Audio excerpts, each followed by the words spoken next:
Being in a marketing role can feel like you spend a lot of your time doing wasteful things that aren't adding value. Fortunately, there's a concept called lean, which focuses on getting waste out of a system. And we can take that into our marketing processes and make them more productive and less wasteful. One of my favorite ways to approach this is through something called the theory of constraints. And one of the key tenets of this concept is that there's always a bottleneck in a system. There's always one choke point where the work gets stuck.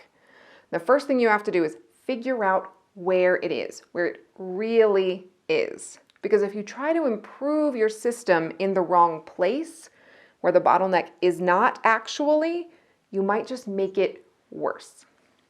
Once you know where the bottleneck is, you can't just make that person or that role or that function work harder. That is not the answer.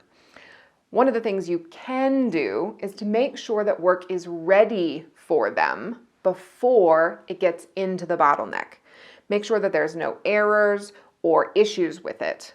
And then once they have it, make sure that it is not coming back to them. You don't want to mess it up after the bottleneck has touched it.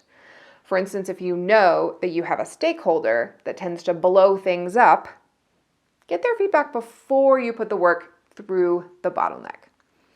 You can also make sure that your bottleneck is not doing any non-value adding work or any big manual activities.